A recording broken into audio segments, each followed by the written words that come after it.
Indonesia juga menyuarakan ini. Demikian, marilah sekarang kita pergi ke Bethlehem. Marilah sekarang kita pergi ke Bethlehem dengan subtema. Kalau boleh izin kita boleh baca dengan bersamaan. 3, 2, ya. Kelahirannya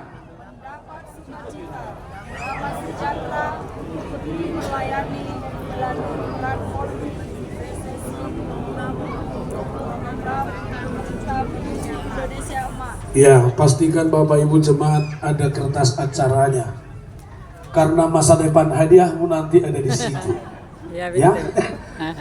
Jangan nanti kalau udah pulang sebagian orang sibuk mencari acara di bawah kursi. Baik, Bapak Ibu Saudara, kami percaya kita dalam keadaan sukacita. Kami percaya bahwa kita benar-benar cukup merasakan bahagia Natal di tahun 2024 dan demikian juga di awal tahun 2025. Bapak Ibu Saudara, orang yang paling berbahagia di Natal yang pertama adalah para gembala. Orang yang paling bersukacita pada Natal di awalnya itu adalah para gembala. Orang yang paling bersyukur di masa Natal pertama adalah para gembala. Sebab apa? Para gembala mungkin mendahului kita untuk mengalami perjumpaan dengan Kristus. Ibu bapak, perayaan Natal demi Natal, apalagi kita orang Batak, semua bernatal. Natal marga, Natal persahutahun, Natal gereja, Natal kantor, Natal apa lagi? Natal Polres. Natal mama-mama. Mama-mama ini pun 3 Natalnya. Mama-mama lokal, mama-mama interlokal. Semua puji Tuhan, tapi pertanyaan, adakah saudara dan saya seperti gembala telah mengalami perjumpaan yang benar dengan Kristus di kandang domba itu? Mungkinkah ada Natal saat ini yang mungkin jemaatnya, orangnya yang melakukan Natalnya memang Natal itu berjalan baik, tapi tak punya pengalaman perjumpaan dengan Kristus? Maka tujuan utama kita melakukan Natal ini adalah jadilah gembala. Sebab apa? Mereka benar-benar mengalami perjumpaan dengan Kristus. Bapak Ibu, kita perlu hati-hati dengan segala perayaan kita saat ini. Natal boleh meriah. Lihat bagaimana meriahnya Natal ini. Saya merasa memimpin Natal provinsi. Pentasnya semua lengkap. Ini catering semalamnya ini atau sekarang? Sekarang? Baiklah. Nanti ada khotbah saya tentang itu. Jangan sibuk dulu kalian di situ ya. Semua. Tapi pertanyaan kembali. Adakah saudara berjumpa dengan Yesus? Amin. Adakah saudara tidak menjadi bahagian dari gembala? Pak Kapolres, saya sudah biasa mimpin acara Pak. Penuh sukacita Pak. Penuh tawa Pak. Tapi gara-gara door prize ini banyak yang pulang dengan kesedihan. Aku utik naik. Apamu sikit lagi, apamu? Nomornya. Saya harus bilang itu. Jangan sampai Anda bukan salah satu dari gembala yang mengalami perjumpaan bahkan di lapangan Polres ini. Maka coba ibu bapak semua katakan dulu, dapat tidak dapat door prize, aku sukacita. 3 ya. Dapat tidak dapat door prize, aku sukacita. Betul? Betul.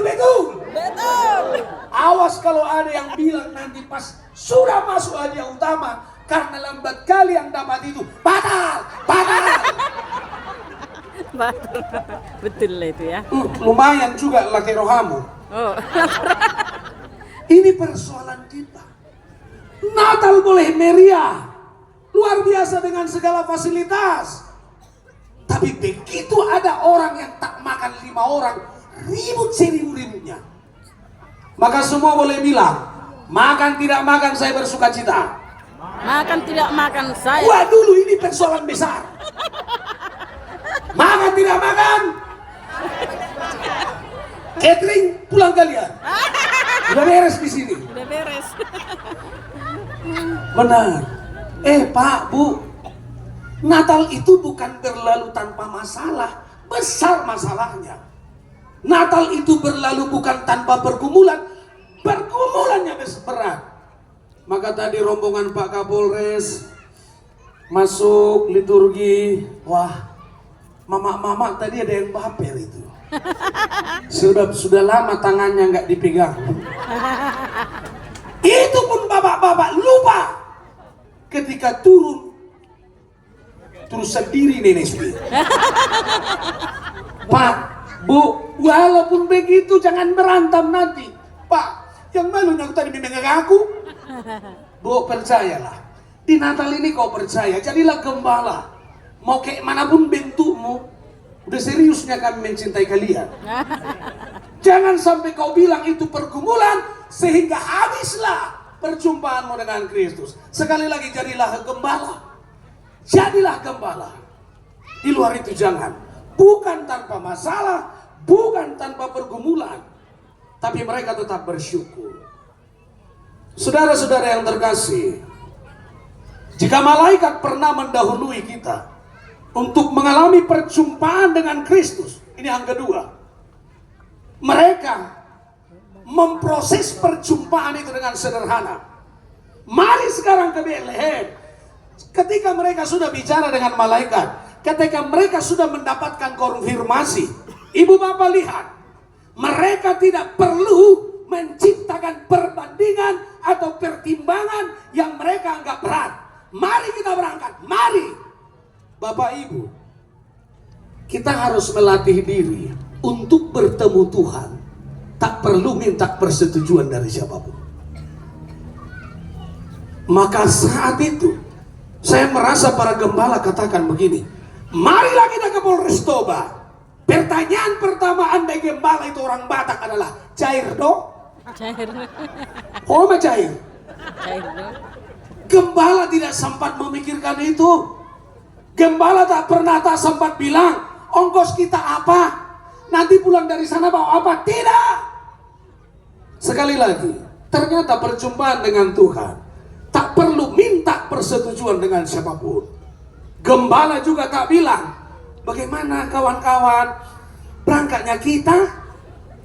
Gak ada di situ pembicaraan, ada transportnya, ada amplopnya. Pas aku pula khotbah, saya bukan mengingatkan.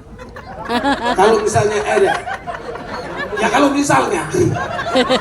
Tapi Bapak Ibu percayalah, saya tetap melayani, diperintah oleh amanah, bukan diperintah oleh jabatan. Amen. Tenang Maha Muzi.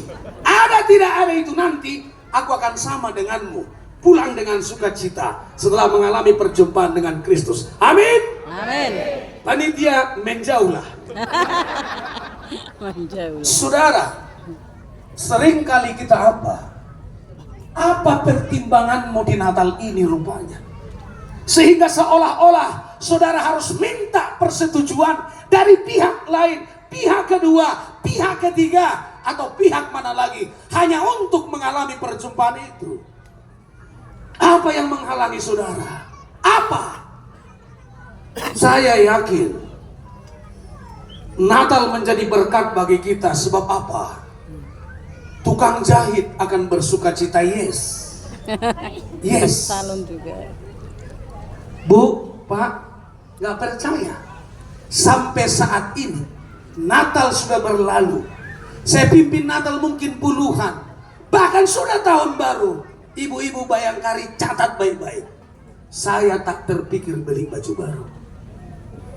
Istri saya dari depan selalu ingatkan, beli bajumu Pak. Tidak. Beli bajumu Pak. Tidak. Kalaupun beli, tunggu dari Polres kita pulang. Aku bilang gitu. Itu kira-kira lah. Kira-kira lah. Kira-kira. Kira-kira. Karena ketika kita terlalu berfokus dengan masalah itu, ingat, tak ada Natalmu yang bermakna. Maka ibu-ibu, mau itu nuansamu tahun lalu pun, jangan berkecil hati saat selfie. Tetaplah senyum dengan luar biasa. Kalaupun orang kata, Itu aja baju ibu ini. Selo kau. Nanti ada khotbah ke situ.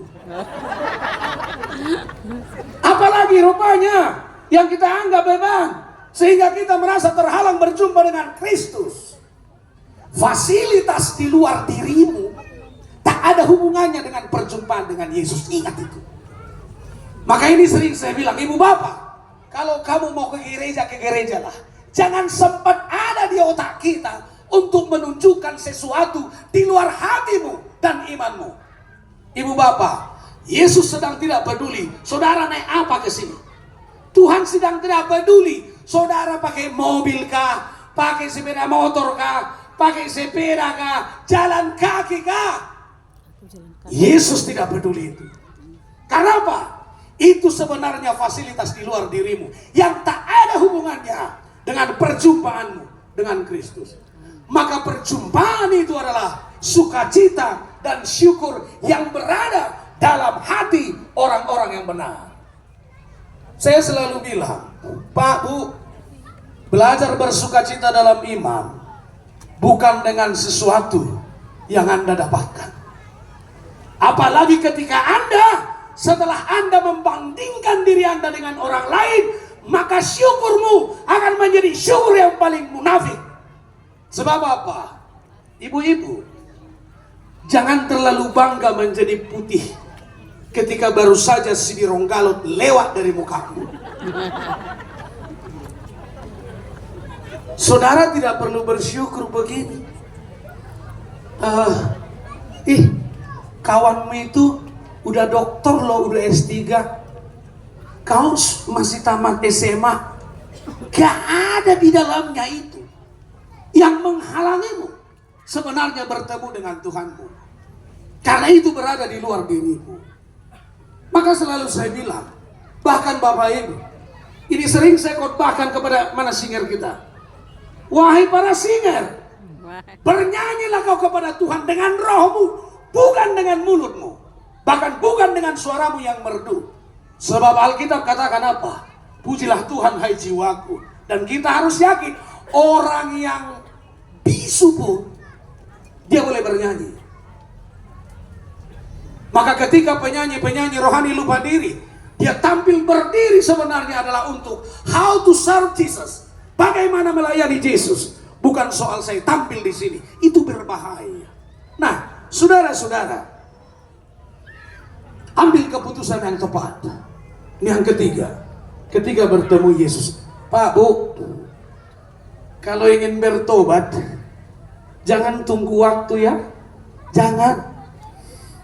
Kalau ingin berubah, jangan janji Pak. Pak, dengar. Apalah kau bilang sama istrimu dah? Natal tahun baru kemarin, apalah kau bilang? Pasti bapak-bapak ini bilang, iya Mak, berubah pun aku Mak.